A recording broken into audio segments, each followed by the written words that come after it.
এই পারফিউমটা রাখ। হঠাৎ পারফিউম? তুই এটা আজ তিয়াশাকে গিফট করবি। কাকে? তিয়াশাকে গিফট করবি। No way. তুই মেয়েটা প্রেমে পড়েছিস বলেই ওকে পারফিউম গিফট করতে চাইছিস না, কারণ তুই খুব ভালো করে জানিস যে পারফিউম গিফট করলে রিলেশনশিপ ভেঙে যায়। তাহলে আমি বেঁচে যাই। You don't apply, you wear it.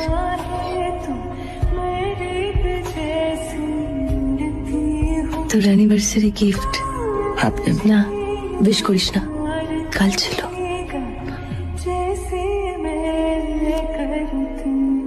দিনের পর দিন তুই তোর ফোনটা সাইলেন্টে রেখেছিস যাতে ওর মেসেজগুলো এলে আমি শুনতে না পারি। সেটা তো তোর যাতে খারাপ না লাগে আমি তাই করেছি। তুই আমাকে মিথ্যেও বলেছিস যে তুই ওর সাথে দেখা করিসনি। তুই কি আমাদের ফলো করতিস নাকি? দিনের পর দিন তোর তোর শার্ট থেকে আমি ওই মেয়েটার পারফিউমের গন্ধ পেয়েছি, যেই পারফিউমটা আমি তোকে বলেছিলাম ওকে গিয়ে দিতে। নিশান, তুই তো আমাদের অ্যানিভার্সারিটাও পর্যন্ত ভুলে গেছিলি, একটা উইশ পর্যন্ত তুই আমাকে করিসনি।